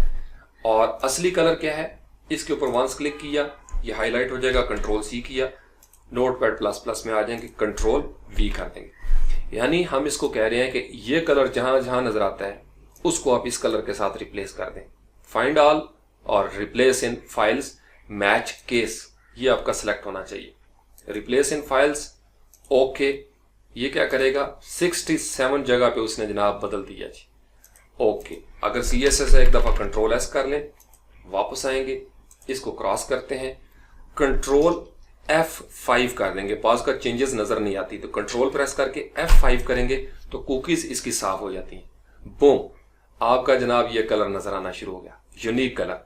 अब आप इसको हवर को चेंज करना चाहते हैं, हवर भी चेंज हो सकता है। अब हम कहते हैं कि इससे अगला स्टेप, इसका कोई बैकग्राउंड हम लगाना चाहते हैं, तो हम राइट क्लिक करेंगे, इंस्पेक्ट एलिमेंट करते हैं। अब सबसे पहले हमें देखना पड़ेगा ये कोई कंटेनर है, डिव है, तो ये तो सारे आपको आइकन्स नजर आ रहे हैं। अगर आप किसी एक खास आइकन को रिप्लेस करना चाहें वो भी हम कर सकते हैं। जैसे इसकी आईडी क्या है, मेन्यू आइटम 1759, तो इसके ऊपर आप क्लिक करेंगे।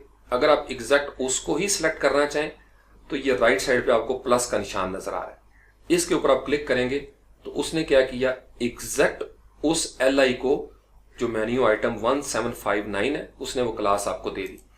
मैं इसको क्या चाहता हूं कि इसका बैकग्राउंड चेंज करना चाहता हूं। बैकग्राउंड कलर मैंने दे दिया और लेट्स से कि मैं कलर देता हूं ब्लू।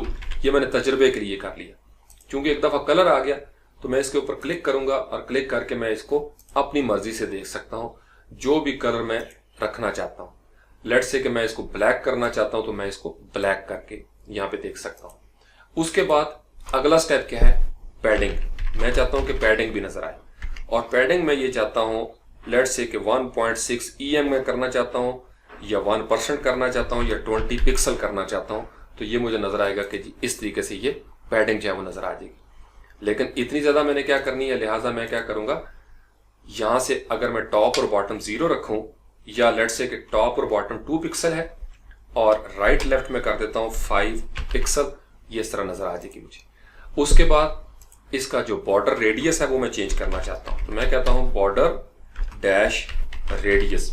अब रेडियस अगर मैं चारों को चेंज करना चाहता हूं, सिर्फ यहां पे लिखूंगा 10 पिक्सल, तो चारों साइडों से वो थोड़ा सा राउंड कर देगा। और इसका कलर मैं चाहता हूं कि व्हाइट नजर आए, तो कलर लिखूंगा और यहां पे लिख दूंगा व्हाइट।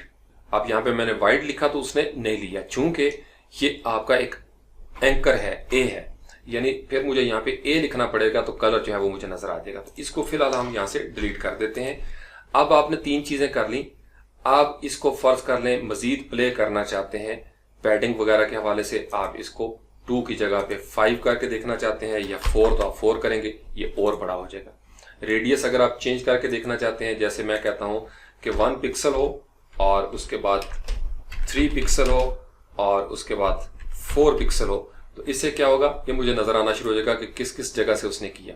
या अगर मजीद इसको करना चाहूँ पॉलिश, तो 50 पिक्सल, 30 पिक्सल, ये देखा आपने, इस तरीके से भी डिजाइन में बना सकता हूँ। और यहाँ पे 20 पिक्सल करूंगा तो ये इस तरीके से एक यूनिक काम हो जाएगा। लेकिन हम इसको जेन्युइन रहने देते हैं 10 पिक्सल के ऊपर, बूम।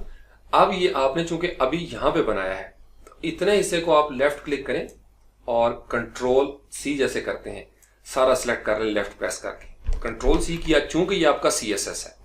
आप जाएंगे वापस और अपनी स्टाइल शीट के अंदर जिस जगह पे आपने ये रखना है, हमारे स्पार्फर के अंदर ये स्टाइल शीट है, style.css, एडिट विद notepad++। अब आप इसको बिल्कुल लास्ट में ले जाएं और यहां पे जाके आप कमेंट्स देंगे, और कमेंट्स देते हुए आपको मुख्तलिफ तरीक़ेकार हैं। आप इस तरीके से कमेंट दे सकते हैं। अब इसके अंदर आप फर्ज कर लें ये बहुत सारा करना चाहते हैं, नाम लिखना चाहते हैं, हम यहाँ पे लिखते हैं Farooq adds custom styles to customize theme on. अगर आप डेट देना चाहें डेट भी दे सकते हैं, लेट्स से कि अप्रैल 10, 2019 ये दे दी। ये सिर्फ आपका रिमाइंडर होता है ताकि कल को कोई बंदा देखे तो उसको समझ आ जाए। यहाँ कंट्रोल V कर दिया जो आपने कॉपी किया था, कंट्रोल S कर लिया, CSS में आपने ऐड कर दिया, वापस आए और यहाँ से कंट्रोल F5 कर देंगे ताकि कुकीज भी आपकी दूर हो जाएं। ले जनाब, आपने 2019 का जो आपका थीम है आप मेन्यू इस तरीके से बनाना शुरू हो गए। अब आप इससे थोड़ा सा आगे बढ़ना चाहते हैं, आप चाहते हैं कि इस पूरी बार को मैं चेंज करना चाहता हूं, तो फिर आप इसके ऊपर राइट क्लिक करेंगे। यानी आपको स्ट्रक्चर का समझना बड़ा जरूरी है। तो अब हम इसको थोड़ा सा स्क्रॉल करके देखेंगे, यहाँ पे लिखा हुआ है मेन्यू ऑल पेजेस कंटेनर के नाम की एक उन्होंने क्लास बनाई हुई है। इसके ऊपर हमने क्लिक किया, यहाँ पे वो है कि डिस्प्ले इनलाइन। इससे एक स्टेप हम ऊपर जाते हैं, साइट नेविगेशन, मेन नेविगेशन और टॉप मेन्यू। डिस्प्ले क्या है, ब्लॉक। मार्जिन टॉप क्या है, 0.25 REM। इसका मतलब इसके अंदर कहीं पे मेन नेविगेशन में नजर आता है। यहाँ पे हम लेट से कि इसकी विड्थ कर लेते हैं 100%, ये हमने कर दिया, अभी नजर नहीं आएगी। यहाँ से हम इसको करते हैं बैकग्राउंड, और बैकग्राउंड कर लेते हैं लेट से ब्लैक, ये सिर्फ चेक करने के लिए। इसका मतलब ये है कि ये हमारी बार ठीक है। अब ब्लैक की जगह पे अगर आप कोई और कलर देना चाहते हैं, जैसे ग्रीन है, आप ग्रीन देना चाहते हैं, जो भी कलर आपका यहाँ पे आए आप यहाँ से इसको चेक कर सकते हैं और इस तरीके से इसको सेट कर सकते हैं। बाकी इसको छोटा मोटा करना हो, पैडिंग जिंदाबाद, पैडिंग कर दी हमने जनाब 10 पिक्सल और टैब की को प्रेस कर दिया, ये आपकी इस तरीके से नजर आना शुरू हो जाएगी। यानी अब आपकी ये जो बार है, मेन्यू बार, ये इस तरीके से नजर आना शुरू हो जाएगी। तो ये आपका होता है जो कस्टमाइजेशन का, इसके बारे में हम पहले भी प्रैक्टिस कर चुके हैं। लेकिन अब हमें देखना पड़ेगा कि ये फुल उस पे नहीं जा रही। जैसे बूटस्ट्रैप है तो उसका कंटेनर फ्लूइड आप कर देंगे तो ये अक्रॉस द बोर्ड चली जाएगी। तो हमें, चूंकि हम 2019 के साथ डील कर रहे हैं, हो सकता है इन्होंने इसको चेंज किया हो। यहाँ पे हम आ जाते हैं, साइट टाइटल वो हमें नजर आता है, और media only screen and minimum width यानी आप अपनी मीडिया क्वीरीज है वो भी दे सकते हैं। तो ये तो था जो एक बेसिक कॉन्सेप्ट हमें नजर आता है, ये आप इजीली कर सकते हैं, कोई भी बंदा ये काम कर सकता है। यानी आप फॉन्ट्स को बदलना चाहते हैं, आप फॉन्ट्स को, चूंकि हमने फॉन्ट क्या लिया था जो इससे पहले हमने प्रैक्टिस की थी, ये 2 फॉन्ट डॉकडो। अब चूंकि मैं डॉकडो को यूज करना चाहता हूं तो ये जो स्टैंडर्ड तरीकाकार है लिंक href, इसको मैं कंट्रोल C करूंगा और वापस आ जाता हूं अपने थीम के अंदर। अब आपको पता है कि WPNQ वाला काम जो है 2019 ने यकीनन फंक्शंस के अंदर किया होगा। तो functions.php को खोलेंगे, चूंकि now this is your theme, तो यहां पे हम फाइंड करेंगे enqueue और फाइंड नेक्स्ट करेंगे तो ये हमें वहां पे ले जाएगा वर्डप्रेस NQ स्टाइल्स, स्पार for style, get style sheet URI और WordPress get theme, get version. ये उन्होंने एक जबरदस्त तरीके के साथ ऐड किया हुआ है। हमने ऐड करने हैं अपना जो गूगल फॉन्ट्स हैं।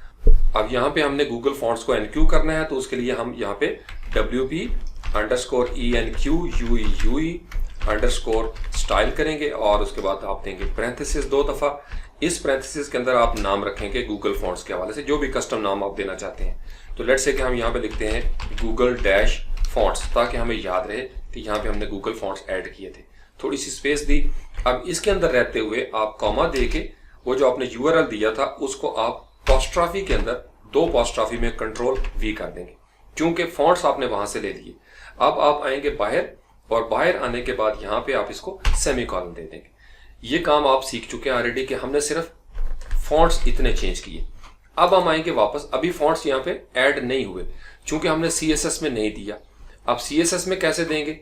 CSS के अंदर हम तलाश करते हैं कि हो सकता है इन्होंने फॉन्ट फैमिली यूज की हो। तो तरीका कर क्या है, style.css में आप आए, कंट्रोल F किया, फॉन्ट फैमिली आपको पता है कि हमारी प्रॉपर्टी है, तो उसको हम करेंगे। अब आप अगर एक ही फाइल को सर्च कर रहे हैं तो आपको उस फोल्डर में जाने की जरूरत नहीं, फाइंड इन फाइल्स में, क्योंकि यही फाइल है। हम कहते हैं find all in current documents, या अगर आप फाइंड इन फाइल्स भी करना चाहें, फाइंड ऑल पे क्लिक करेंगे, हर जगह से वो फॉन्ट फैमिली जो है वो निकाल देगा। अब हम देखते हैं कि फॉन्ट फैमिली कौन सी यूज कर रहे हैं। फॉन्ट फैमिली पे क्लिक किया, ये उन्होंने एक PHP का ऑप्शन बनाया हुआ है, ये SCS का है। अगर आप PHP के अंदर आ जाए तो यहाँ पे आपको नजर आएगा कि PHP के अंदर भी उन्होंने यूज किया हुआ है, मोस्टली SCSS नजर आ रहा है। स्टाइल एडिटर का भी कोई क्वेश्चन कर रहा था, स्पार्टन के साथ नहीं हो रहे, नो प्रॉब्लम, अब आपके होना शुरू हो जाएंगे इंशाल्लाह ताला। आप इनको गौर से सुने, हो सकता है कुछ स्टेप आपने मिस कर दिया हो। अब यहाँ पे हम क्लिक करते हैं फॉन्ट फैमिली, तो तहोमा, एरियल, सैंस सेरिफ जो है वो यूज हो रहा है स्टाइल एडिटर के अंदर। इसी तरीके हम वापस आते हैं, जो हमारा स्टाइल RTL है उसमें भी हमें तहोमा और एरियल नजर आ रहा है, और यहाँ पे हमें नजर आ रहा है जनाब हेलवेटिका। अब हम आते हैं अपने style.css में। अब यहाँ पे आप देखें काफी सारे फॉन्ट्स नजर आते हैं जो वो यूज कर रहे हैं, एरियल और सैंस सेरिफ। तो हम किसी एक जगह पे इसको क्लिक करेंगे। अब तहोमा, एरियल, सैंस सेरिफ, तो इतने हिस्से को हम करेंगे कंट्रोल F, यानी आपने उसको फाइंड कर लिया, और फाइंड इन फाइल्स के अंदर इसको कंट्रोल C करेंगे, यहाँ पे कंट्रोल V कर लेंगे, यानी ऊपर वाले को ही आपने कंट्रोल V कर दिया। अब आपका है रोबोटो, तो यहां से आप इसको करेंगे रोबोटो, क्योंकि रोबोटो आपने बनाया हुआ है। और दूसरा क्या है, यहाँ पे नाम आपको पता होना चाहिए, आपका दूसरा है डॉक और दूसरा आपका है डॉकडू। ये डॉकडू जो है उसका नाम हम यहाँ पे लिख देते हैं, और उसके बाद हम इसको सैंस सेरिफ रखना चाहें, सैंस सेरिफ ही रहने देंगे। तो यहाँ पे हम लिखेंगे डॉकडू और हम कहेंगे कि रिप्लेस इन फाइल्स, तमाम फाइल्स में ये उसको रिप्लेस कर देगा। कितनी अकरेंसेस, 21 उसने चेंज कर दी। फिलहाल हम इसको इतना ही रखते हैं। फॉन्ट्स भी आपका चेंज हो गया। वापस आते हैं अपनी वेबसाइट के अंदर। अब कंट्रोल F5 किया तो हम देखते हैं कि इसमें कोई फर्क नहीं पड़ा। इसका मतलब अब हमें इंडिविजुअल टारगेट करना पड़ेगा। राइट क्लिक किया, इंस्पेक्ट एलिमेंट करते हैं कि हेडिंग टैग्स का जो है वो फॉन्ट फैमिली कौन सा है। तो यहाँ पे हम क्लिक करेंगे style.css में, और इस CSS के अंदर यहाँ पे रहते हुए, ये वही CSS है जो आपको यहाँ पे नजर आती है, जिसके अंदर हम फॉन्ट फैमिली चेंज कर रहे थे। तो दोबारा से हम फॉन्ट डैश फैमिली जो है इसको सिलेक्ट करते हैं और इसी फाइल में हम फाइंड ऑल करते हैं, यानी एक ही फाइल को हम कहते हैं कि भाई हमें निकाल के बता दो। अब हमारे रोबोटो और डॉग2 ये नजर तो आ रहा है, लेकिन यहाँ पे हमने गलती क्या की, हमने यहाँ पे कोई कामा शामा नहीं दिया। इसका मतलब यह है कि मुझे दोबारा से सिलेक्ट करना पड़ेगा, control F, find in files, control C और यहाँ पे कंट्रोल V कर लिया। ये होती है कि एक दफ़ा आपने गलती कर दी तो फिर गड़बड़ हो जाएगी। रिप्लेस इन फाइल्स और ये जनाब रिप्लेस इन फाइल हो गया। कंट्रोल S करेंगे, वापस आएंगे, अगेन कंट्रोल F5 करते हैं, हो सकता है इस दफ़ा चेंज हो जाए। इस दफ़ा कुछ थोड़ा सा नज़र आ रहा है कि कुछ चीज़ें चेंज हुई हैं। अगर आपको नज़र आए कि चेंज नहीं हो रही तो आप इसके ऊपर क्लिक करेंगे इंस्पेक्ट एलिमेंट के अंदर। अब आपने एक नया काम सीखना ताकि आपको फौरन पता चल जाए। ये जो लिखा हुआ है ना कंप्यूटेड, इसके ऊपर आपने क्लिक करना है। कंप्यूटेड का मतलब वो आपको बता रहा है टोटल इसके अंदर बैकग्राउंड कलर, साइज वगैरह, और यहीं पे रहते हुए आपको नजर आएगा फॉन्ट फैमिली। इस पे हम क्लिक करते हैं। फॉन्ट फैमिली यूज हो रही है Apple system, blink, Mac system font और ये कुछ सेगोए टाइप है। हमने इसको टारगेट करना है। इसका मतलब ये है कि ये फॉन्ट जब तक चेंज नहीं होगा, और ये किस जगह पे है, इसको हमने यहां से क्लिक किया तो ये आपको लाइन नजर आ जाएगी। ये देखें हेडिंग टैग्स का, यस ये फैमिली है। लाइन कौन सी है, 2260। तो हम अपने CSS में वापस गए, इसको हमने यहां से क्लोज किया और इसको खींच के ले जाएंगे 2260, चूंकि हमें पता है कि 2260 के अंदर कुछ चीज मौजूद है। ये जनाब सारे फॉन्ट्स हमें नजर आ रहे हैं। रोबोटो ऑलरेडी उसके अंदर था और ये उन्होंने सबसे शुरू में दिया हुआ है Apple system, blink, Mac system font. हम यहाँ पे इसको कर देते हैं जनाब डॉक डू, अगर हम देना चाहें इसको शुरू में, या इसको हम इसी तरीके से रहने देते हैं और इसको डॉक डू करके देखते हैं, डॉक डू, और उसके बाद कंट्रोल S करते हैं, वापस आते हैं, कंट्रोल F5 करते हैं और देखते हैं इससे फर्क पड़ा कि नहीं। यस, हमारा जो हेडिंग टैग था वो डॉक डू हो गया और बाकी बॉडी कॉपी जो है वो हमारी, उसको हम चेक कर लेते हैं। इसी तरीके से इंस्पेक्ट एलिमेंट किया और यहां से आप जाएंगे कंप्यूटर के ऊपर। कंप्यूटर में देखेंगे फॉन्ट फैमिली इसकी कौन सी है। इसकी फॉन्ट फैमिली जनाब ये है नॉन ब्रेकिंग स्पेस ओवरराइड, और style.css पे क्लिक किया। ये बॉडी का फॉन्ट नजर आ रहा है जनाब 2215 के अंदर, 2215 हमारे सामने है जनाब। यहाँ पे font family non breaking space override नहीं, हम इसको कहते हैं रोबोटो। यहाँ पे हमारा रोबोटो यूज करो और यहाँ से हम इसको कर देंगे कंट्रोल S। बाकी रहे, हमें इससे कोई परवाह नहीं है। वापस आते हैं और कंट्रोल F5 करते हैं ताकि रिफ्रेश हो जाए। अब नजर आया रोबोटो, यानी वही चीज जो हमने यहाँ पे चेक की थी एक तजुर्बा करके, वो अब हमें यहाँ पे नजर आना शुरू होगी हमारी वेबसाइट के अंदर। यानी फॉन्ट अब रोबोटो है और आपने देखा ये मेन्यूज भी बड़े जबरदस्त हो गए। तो ये कस्टमाइजेशन होती है कि आप इसको चेंज करना शुरू हो जाते हैं। अभी हमने सिर्फ क्या किया, इतने हिस्से को वर्डप्रेस कहता है कि आप इतना चेंजेस करके ऊपर नहीं भेज सकते, सबमिट नहीं कर सकते। लेकिन अब हम आते हैं थोड़ा सा इसका फंक्शंस की तरफ। वो फंक्शन इस स्टेज पे मैं आपको थोड़ा सा सिखा दूंगा, आपको आइडिया मिल जाएगा। यहाँ पे वापस आए, अब हमने कस्टमाइज जो है इसका आपने समझना तरीका का। ये जो कस्टमाइजेशन की हुक है ये बहुत सिंपल सा काम है। आप फर्ज कर लें इसके अंदर अपनी मर्जी से कुछ चीजें ऐड करना चाहते हैं, तो फिर आप उसके लिए क्या करेंगे, ऑनलाइन स्निपेट्स मौजूद हैं। इसकी ऑनलाइन, जैसे मैंने आपको बताया था ना, कस्टम पोस्ट टाइप जनरेट कर सकते हैं आप। वर्डप्रेस कस्टमाइजेशन जो है उसको भी जनरेट कर सकते हैं। इसकी 2-3 चीजें होती हैं। बिल्कुल सबसे पहले आप एक पैनल बनाते हैं।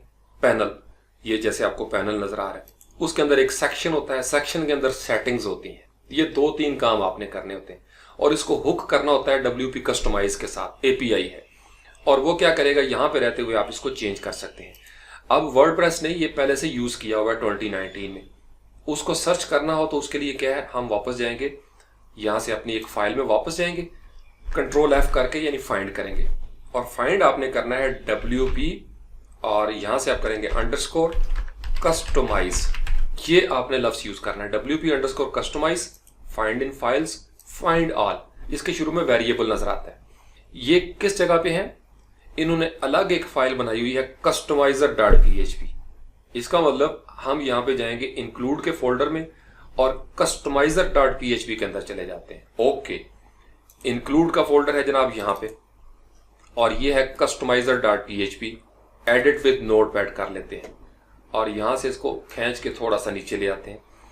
ये आपकी फाइल इंक्लूड हो रही है किसी जगह पे, कहां पे हो रही है हम चेक करते हैं functions.php में जाके, तो functions.php में गए, चूंकि फाइल हमारे पास वो ओपन है, और यहां से हम करेंगे edit with notepad++, control F करेंगे।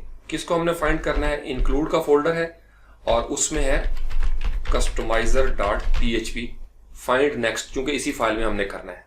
ये जनाब सबसे आखिर में हमें ले गया। इस तरीके से उन्होंने रिक्वायर किया हुआ है गेट टेम्पलेट डायरेक्टरी, किस जगह पे? इंक्लूड के फोल्डर में कस्टमाइजर, यहां से वो फंक्शंस में आ गया और कस्टमाइजर के अंदर जितने फंक्शंस हैं वो रन करेगा। अब हम इसको थोड़ा तसल्ली से रीड करते हैं। इसके अंदर जब आप चेंज करेंगे तो फिर वर्डप्रेस कहेगा कि अब आप वाकई थीम डेवलपर हैं और ये एक चाइल्ड थीम बन सकता है, या आपका अपना थीम बन सकता है। उसके बाद है फंक्शन स्पार्फर कस्टमाइज रजिस्टर, और यहां पे ये इन्होंने क्लास दे दी, बना बनाया वेरिएबल है कस्टमाइज। आपने सिंपल इसको कंट्रोल-C कंट्रोल-V करना होता है। यहां पे क्या है? Get setting blog name, transport post message, blog description, header, text colour. ये आपको बैकएंड में कहां पे नजर आता है मैं आपको दिखाता हूं। यहां पे देखें साइट आइडेंटिटी है, लोगो, साइट टाइटल, आइकन वगैरह, और यहां पे कलर्स नजर आ रहा है, प्राइमरी कलर, डिफॉल्ट और कस्टम। ये सेम वो चीज है जो हम यहां पे देख रहे हैं।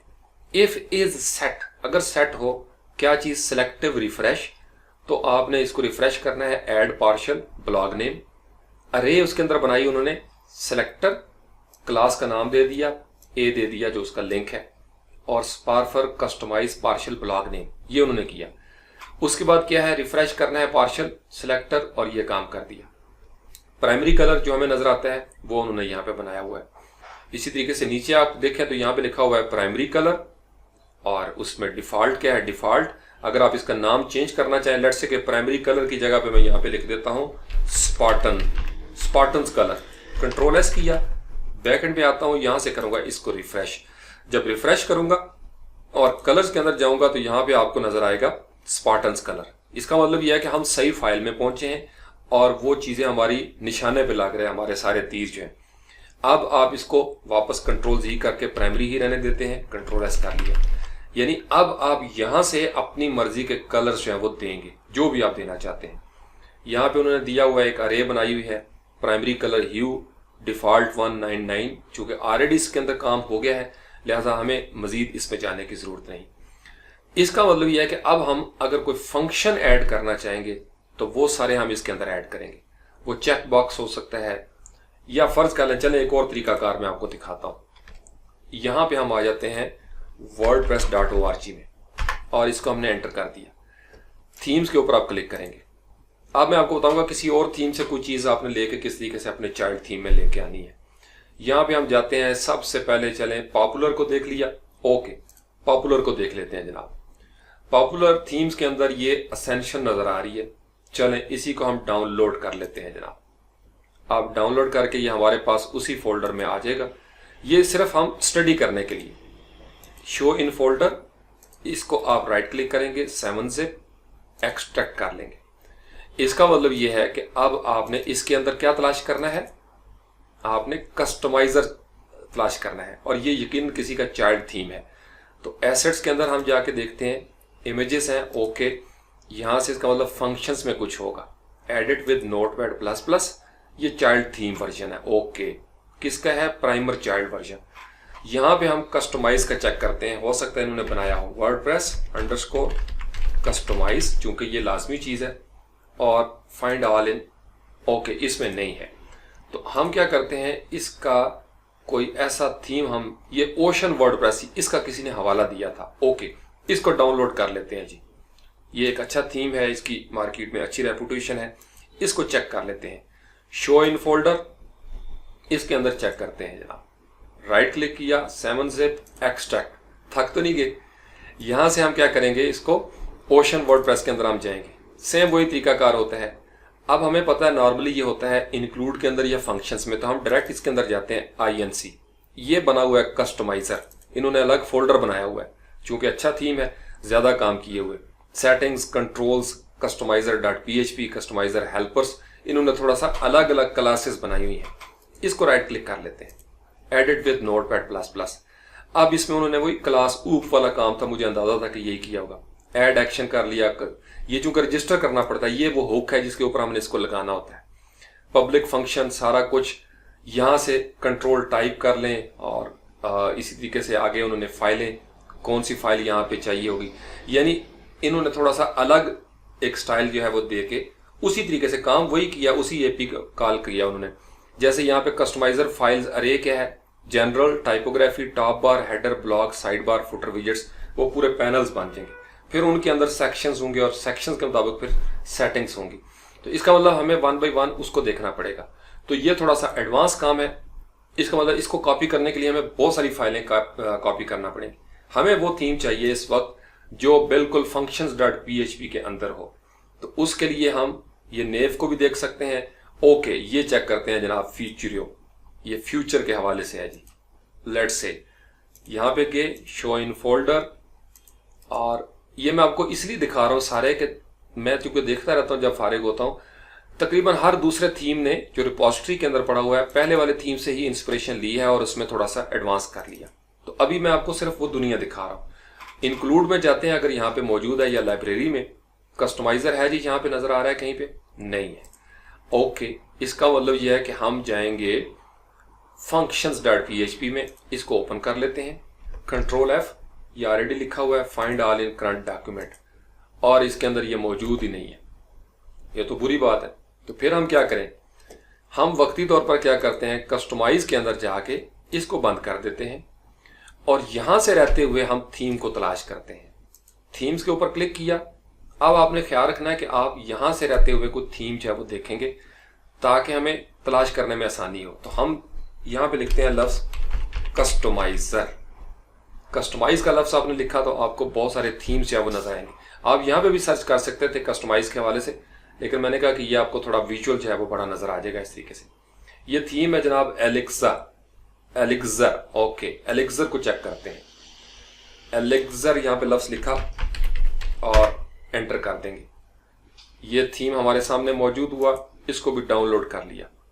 डाउनलोड से आपने घबराना नहीं, ताकि आपकी हेजिटेशन जो है वो दूर हो जाए। आखिर आप थीम डेवलपर बन रहे हैं और बहुत सारे स्पार्टन इंतजार कर रहे थे कि सर जल्दी वापस आए। तो शो इन फोल्डर, लो जी एलेक्सर को 7-zip एक्सट्रैक्ट, और अब हम क्या करेंगे, इसके अंदर जरा कॉम्प्रिहेंसिव सर्च करते हैं। वही तरीकाकार जो मैंने आपको बताया था। कंट्रोल F करें, या सबसे पहले एक रफ देख लेते हैं इंक्लूड के अंदर। यस, यहाँ पे कस्टमाइजर नजर आता है जी, इसको क्लिक किया। इन्होंने भी काफी कुछ बनाया हुआ है, लेकिन हम इसको ओपन कर लेते हैं कस्टमाइजर को। और यहाँ पे क्या क्या है, फंक्शन बनाया हुआ है सेम उसी तरीके से। Pages, get pages, WP customize, background colour. अब यहाँ पे देखें, move background colour setting alongside background image, यानी यहां से प्रायोरिटी उन्होंने सेट की हुई है कि बैकग्राउंड इमेज के साथ आप ले जाएं गेट कंट्रोल के हवाले से। थोड़ा सा नीचे आके देखते हैं और क्या क्या है। उन्होंने कहा जी कि जनरल सेटिंग्स का पैनल, ये पहला काम होता है ऐड पैनल, और ये पैनल कौन सा है, theme options, general settings. Okay, तो हम इसको कमेंट समेत यहां से करते हैं। आगे उन्होंने लोगो सेटिंग भी दी हुई है, तो हम यहां से क्या करते हैं, इसको कंट्रोल-C करते हैं ग्लोबल सेटिंग्स तक, और disable back to the top button, इसको हम रहने देते हैं। फिलहाल हम थोड़ा सा इसको करते हैं ग्लोबल सेटिंग से पहले तक।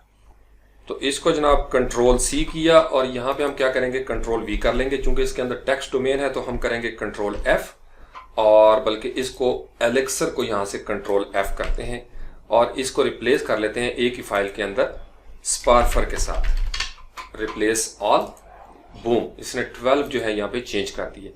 और कोई अगर देखना चाहें यहाँ पे, बाकी सारी चीजें ठीक हैं। इसको हम कर लेते हैं जनाब कंट्रोल-A, कंट्रोल-C, और ये हमारी पड़ी हुई है कस्टमाइजर। यस, अब यहाँ पे आपने इसको अपना यहाँ पे कंट्रोल देना है। तो यहाँ पे किसी भी जगह पे इस सेमीकोलन के बाद, यानी आपने ख्याल रखना है, आप यहाँ पे भी कर सकते हैं। शुरू में WP ये उन्होंने कंट्रोल दिया हुआ है, और अगर आप इसके बिल्कुल शुरू में आ जाएं, प्राइमरी कलर, जहां से ये शुरू होता है फंक्शन, इसके अंदर चूंकि हमने देना है, तो इस जगह पे कंट्रोल-V कर लेते हैं जी, और कंट्रोल-S कर लेते हैं। वापस आते हैं बैकएंड पे, और बैकएंड पे आके इसको करेंगे हम रिफ्रेश, और रिफ्रेश करके आप ये देखेंगे कि वो जो हमने जनरल सेटिंग वाला काम किया था वो यहाँ पे हमें नजर आता है या नहीं आता। अब यहाँ पे हम इसको देखते हैं, साइट आइडेंटिटी के अंदर ये आपको नजर आ रहा है अब एक नई चीज, लोगो लेआउट क्या है, लेफ्ट और राइट। यानी आपने सिंपल ये काम किया, और आपका वो जो किसी और थीम का था, आपने ये 2-3 हिस्से वहां से कॉपी किए अब आपने इसको 2019 के अंदर एक चेंज कर दी है। फर्दर आप ये जो टॉप बार होती है, आपने देखा होगा अक्सर यहाँ पे टेलीफोन वगैरह होता है, वो भी आप देना चाहें वो आप इजीली दे सकते हैं। कोई ऐसा थीम जहां पे आपको ये चीजें नजर आ रही हैं, आपको 3 हिस्से करने हैं। मैं आपको ऑनलाइन बता देता हूं। यहाँ पे आप लिखेंगे वर्डप्रेस कस्टमाइज जनरेटर। जनाब यहाँ ये आपकी वेबसाइट है dev.lws.webdesign.de। सिंपल आप लिखेंगे वेब या वर्डप्रेस ऑनलाइन कस्टमाइज जनरेटर, तो ये खुल जाएगा। ये लफ्ज आपने लिखना है वर्डप्रेस कस्टमाइजर जनरेटर। अब इसके अंदर क्या है, प्रीफिक्स आपने को देना है। लेट्स से कि हम प्रीफिक्स दे देते हैं सुपर या सुपर तक हम रख लेते हैं। टेक्स्ट डोमेन क्या है हमारी, स्पार्फर। और सबसे पहले क्या है, ऐड पैनल। हमने पैनल ऐड करना है और पैनल हम करते हैं यहाँ पे स्पार्टन सेटिंग्स, या हम करते हैं वेलकम। लेट्स से कि हमने वेलकम लिख दिया और इसकी रिक्वायर्ड आईडी, आप कोई आईडी देना चाहते हैं, हम यहाँ पे कर देते हैं spartans_welcome। ये हमने एक आईडी बना दी। डिस्क्रिप्शन हम देना चाहते हैं हे, और यहाँ पे हम लिख देते हैं सिर्फ प्रैक्टिस से के लिए हाउ आर यू, और क्वेश्चन मार्क दे दिया। प्रायोरिटी आप कितने नंबर पे रखना चाहते हैं, हम इसको करते हैं जनाब 5। Okay. Capability, edit theme options अगर आप देना चाहते हैं ऑप्शनल है। शो और hide the panel based on the users permission level, तो इसको डिफॉल्ट क्या है, एडिट थीम ऑप्शंस, हम इसको इसी तरीके से रहने देते हैं। थीम सपोर्ट क्या है, अगर कोई खास चीज, शो और hide the panel based on whether the theme supports a particular feature, यानी अगर लोगो सपोर्ट नहीं करता या कोई और खास वहां पे कैफियत है तो आप यहां से उसको शो और हाइड कर दें। तो फिलहाल हमने ये एक पैनल जो है वो ऐड कर दिया। नेक्स्ट क्या है, ये आपको लॉजिक भी समझ आ जाएगा। पैनल के बाद है सेक्शन। पैनल ऐड हो गया, अब उस पैनल के अंदर हम सेक्शन ऐड करेंगे।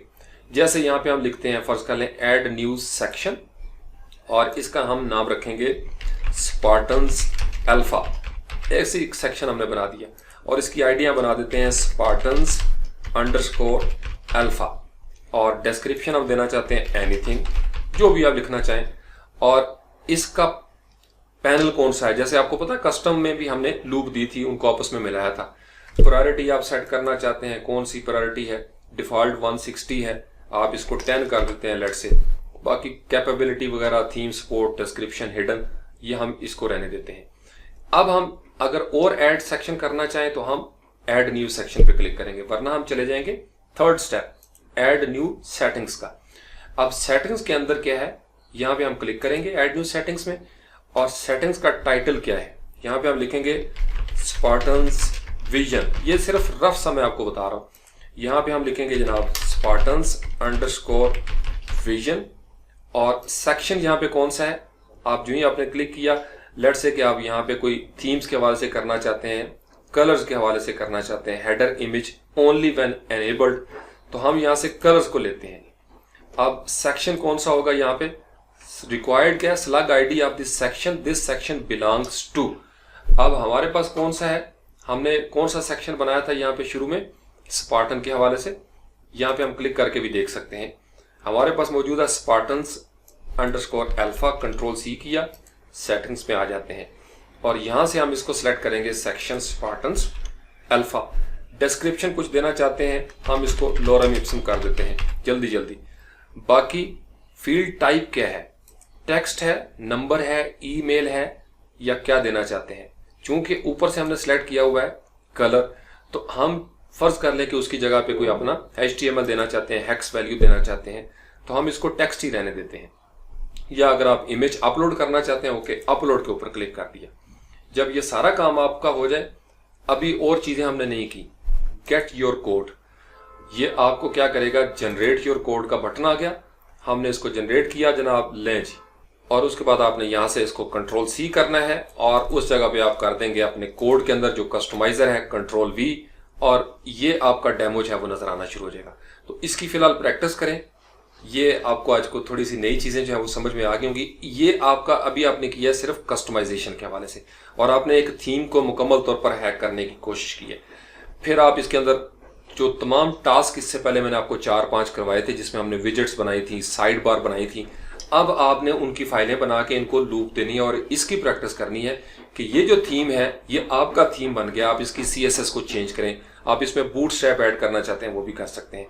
इससे अगले में हम इंशाल्लाह ताला चाइल्ड थीम बनाएंगे और चाइल्ड थीम को हम जरा किसी और अंदाज में लेके जाएंगे। वो हमारा फ्रॉम स्क्रैच होगा क्योंकि वो चाइल्ड थीम है। अभी तो हमने सिर्फ, मैंने कहा कि आपका थोड़ा सा वो जिसको कहते हैं हेजिटेशन दूर हो जाए और आपको मजा आने लग जाए, तो बस इतनी कोशिश थी। तो आई होप कि आपको बहुत सारे आज क्लूज हैं वो मिल गए होंगे।